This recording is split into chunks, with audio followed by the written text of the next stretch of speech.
Hello everyone, मैं सौरभ आप सब लोगों का स्वागत करता हूं आज के क्लास में, जिसमें मैं एमए सेमेस्टर थर्ड के सब्जेक्ट कोड CC9 जिसका नाम है आपका पॉलिटिकल थॉट, इसका यूनिट 4 का जो आपका सेक्शन बी है उस पर आज मैं एक लेक्चर देने वाला हूं, जिस टॉपिक का नाम है फ्रेडरिक हेगल्स व्यू ऑन स्टेट। इसका हिंदी रूपांतरण होगा फ्रेडरिक हेगल्स का राज्य का सिद्धांत या राज्य का स्वरूप। तो चलिए बिना समय गवाए हम अपने विषय को शुरू करते हैं। हेगल के अनुसार राज्य या राजनीतिक समाज ऐसा साधन नहीं है जिसे मनुष्य की व्यावहारिक तर्क बुद्धि के द्वारा व्यक्ति उन्मुख लक्ष्यों की सिद्धि के लिए गढ़ा गया हो। वस्तुतः राज्य एक नैतिक सत्ता है जिसके लक्ष्य अंतर्वैयक्तिक संबंधों के तंतुजाल पर टिके हैं और ये लक्ष्य पृथक पृथक व्यक्तियों की इच्छाओं से परे की वस्तु होती है। इस प्रकार हेगल ने राज्य को परिभाषित किया है। हेगल आगे बताते हैं कि सामाजिक जीवन की नैतिक प्रकृति में 3 गतियां पाई जाती है जो सब मिलाकर मानव जीवन के बहुपक्षीय स्वरूप को उजागर करती हैं। ये गतियां हैं परिवार, नागरिक समाज और राज्य। इनमें से प्रत्येक संस्था मानवीय संबंधों का एक ऐसा संगठन प्रस्तुत करती हैं जो भिन्न भिन्न सिद्धांतों पर आधारित होती हैं। इन चीजों के बीच जो द्वंद्वात्मक संबंध पाया जाता है वह मानव जीवन के भिन्न भिन्न पक्षों को सार्थक करता है। यदि कोई व्यक्ति इन तीनों तरह के संबंधों में किसी एक से अपरिचित रह जाए तो वह मनुष्य के रूप में उसका जीवन आधा अधूरा रहेगा। तो हेगल ने जिन 3 पक्षों की चर्चा की है वह है परिवार, नागरिक समाज और राज्य। तो हम एक एक करके इन तीनों तत्वों पर प्रकाश डालेंगे। सबसे पहले परिवार पर हम चर्चा करेंगे कि परिवार ऐसा मानवीय संबंध है जो विशेषोन्मुखी परार्थवाद पर आधारित होता है, अर्थात इसमें मनुष्य व्यक्तिगत स्वार्थ से ऊंचा उठकर दूसरों के लिए त्याग करने को तत्पर रहता है, परंतु इसकी यह परार्थ भावना या परोपकार वृत्ति किन्हीं विशिष्ट व्यक्तियों तक ही सीमित होती है। दूसरे शब्दों में यहाँ मनुष्य स्वार्थ से हटकर केवल अपने परिवार के सदस्यों का उपकार करने के लिए तैयार होता है। उदाहरण के लिए यहाँ व्यक्ति अपने माता पिता, भाई बहन, पति पत्नी और संतान की सेवा के लिए व्यक्तिगत स्वार्थ को भूल जाता है।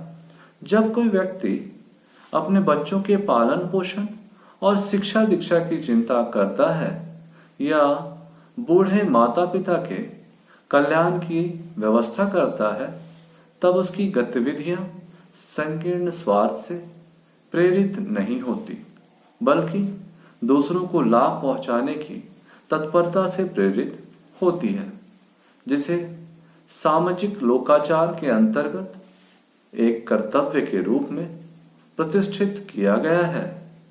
परंतु यह संबंध विशिष्ट व्यक्तियों के समूह तक सीमित होता है। अतः यह ऐसा परार्थवाद है जो कठोर सीमाओं से बंधा हुआ होता है। अब हेगल ने जो हमारे दूसरे तत्व की चर्चा की है, नागरिक समाज, उस पर प्रकाश डालते हैं कि अंतर्वैयक्तिक संबंधों की दूसरी महत्वपूर्ण गति जो हेगल ने बताई है वह है नागरिक समाज। यह विश्वजनीन स्वार्थवाद या अहंवाद का क्षेत्र होता है। यहाँ मनुष्य अपने परिवार के सदस्यों को छोड़कर अन्य सब मनुष्य के साथ स्वार्थ के आधार पर संबंध रखता है। जहाँ परिवार के अंतर्गत मनुष्य गिने चुने लोगों के साथ संबंधों का निर्वाह करता है, नागरिक समाज में उसे बहुत बड़े समुदाय या संपूर्ण समाज के साथ संबंध बनाने का अवसर प्रदान करता है, परंतु परिवार को भावना के विपरीत ये संबंध स्वार्थ पर आधारित होते हैं। यहाँ व्यक्ति अपने हितों की अधिकतम सिद्धि का प्रयत्न करता है और अन्य सभी मनुष्यों के हितों को केवल अपने स्वार्थों की पूर्ति का साधन समझता है। अतः नागरिक समाज विशेष रूप से आर्थिक गतिविधियों का क्षेत्र है। उदाहरण के लिए, जब कोई मनुष्य व्यापार करता है तब उसका ध्येय दूसरों की आजीविका प्रदान करना या दूसरों की सेवा करना नहीं होता, बल्कि वह दूसरों की जरूरतें इसलिए जानने की कोशिश करता है ताकि उन्हें पूरा करके वह अपनी जरूरतों को पूरा कर सके। समाज में व्यक्ति की हैसियत को निजी संपत्ति के आधार पर आंका जाता है, परंतु वह केवल स्वार्थ पूर्ति का साधन है, समाज कल्याण का साधन नहीं। हेगल निजी संपत्ति के व्यापक वितरण का समर्थन करता है। वह चेतावनी देता है कि समाज में व्यापक निर्धनता उस संरचना को खोखला कर देगी जिसका वह निर्माण करना चाहता है। अब राज्य के जो तीसरे प्रमुख तत्व हैं उस पर हम प्रकाश डालेंगे, जो है राज्य।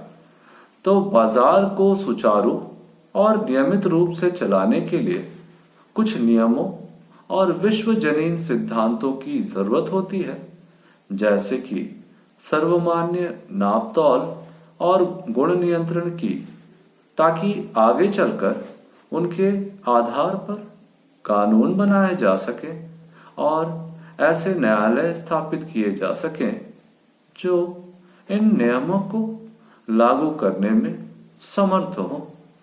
हेगल ने नागरिक समाज के इस ढांचे को बाह्य राज्य की संज्ञा दी है। हेगल ने लिखा है कि टॉमस हॉब्स और जॉन लॉक के बाद से आधुनिक राजनीतिक चिंतन के अंतर्गत बाह्य राज्य को ही सचमुच का राज्य मान लिया गया है, जिसका मतलब यह था कि तर्कसंगत स्वार्थ ही राजनीतिक दायित्व का आधार है। परंतु हेगल के अनुसार व्यक्तिगत स्वार्थ की नींव पर खड़ा नहीं किया जा सकता। अतः नागरिक समाज और राज्य में अंतर करना जरूरी है।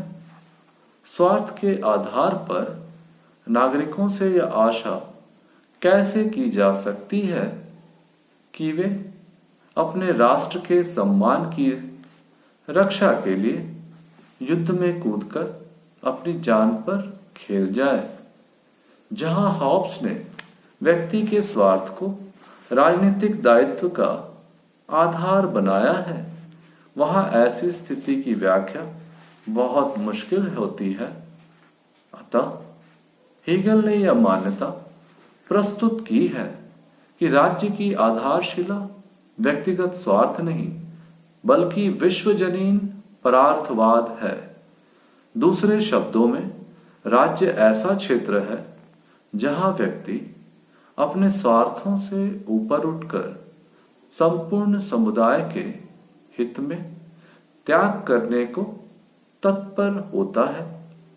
अतः यह परिवार और नागरिक समाज दोनों से भिन्न है। हेगल के चिंतन की द्वंद्वात्मक संरचना के अंतर्गत इसका अर्थ यह भी है कि राज्य, परिवार और समाज दोनों में निहित उपयुक्त तत्वों का संश्लेषण या समपक्ष, जिसको हम लोग सिंथेसिस भी कहेंगे, प्रस्तुत करता है।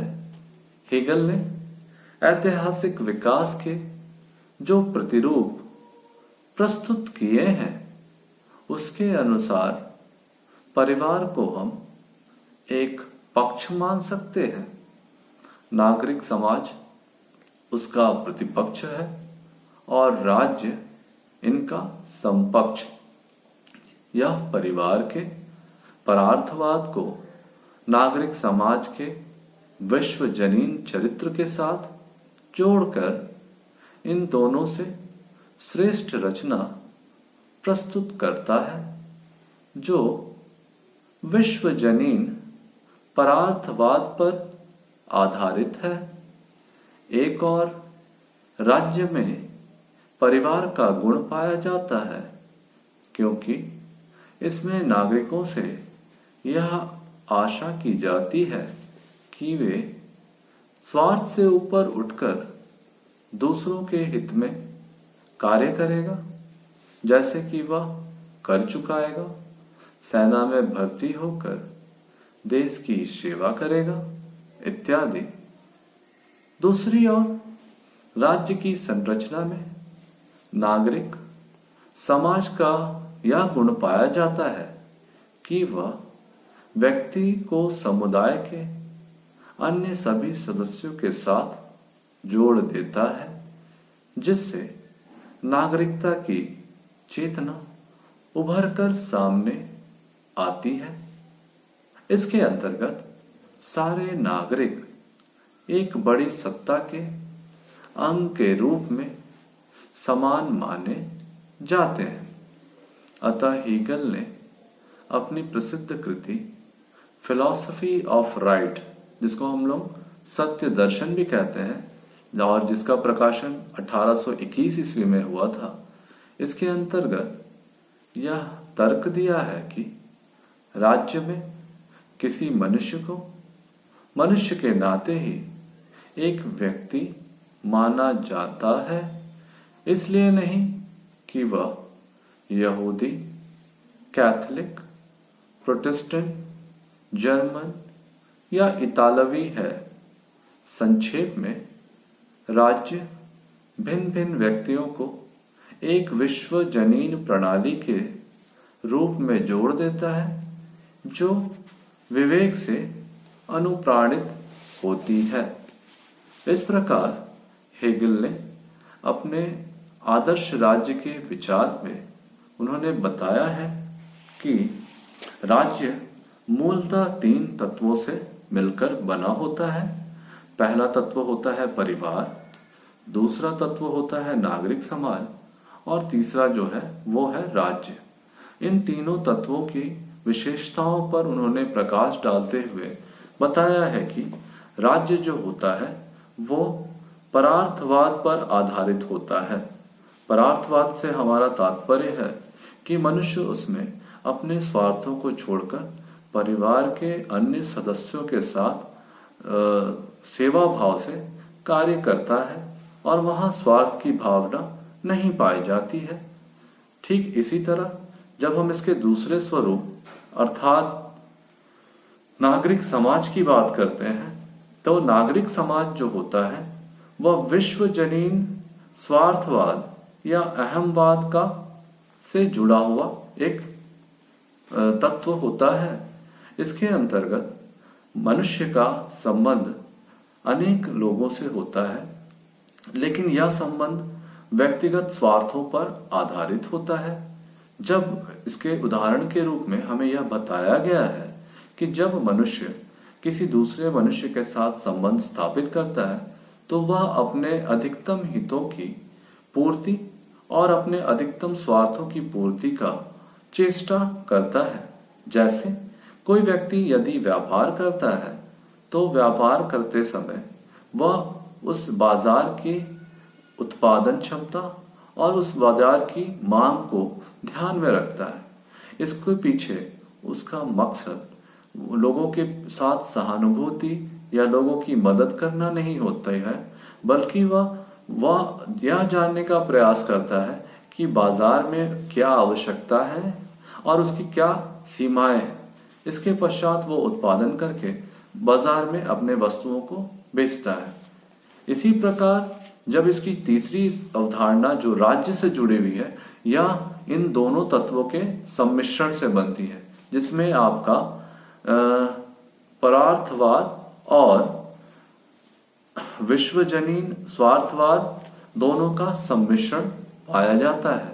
इन दोनों के सम्मिश्रण से राज्य का निर्माण होता है और राज्य के निर्माण के में वो दोनों तत्वों के गुणों का समावेश पाया जाता है।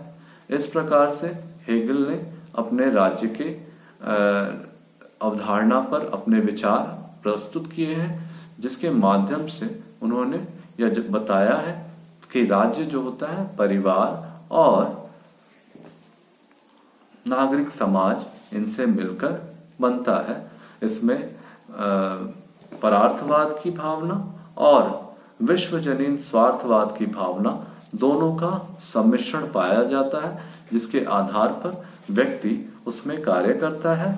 और हेगल ने यह भी बताया है कि परिवार में को हम एक प्रकार से पक्ष बोल सकते हैं, नागरिक समाज को प्रतिपक्ष बोल सकते हैं और राज्य उनका समपक्ष होता है। यानी दोनों के सम्मिश्रण से जो एक तीसरी अवस्था आती है सामने, वह राज्य के रूप में जो समपक्ष, जिसको हम लोग इंग्लिश में सिंथेसिस भी कह सकते हैं, के रूप में प्रकाश में आती है। ठीक है, इस प्रकार से ये जो हमारा विषय है यही समाप्त होता है। मुझे उम्मीद है कि आप इस विषय को अच्छी तरह से समझ गए होंगे।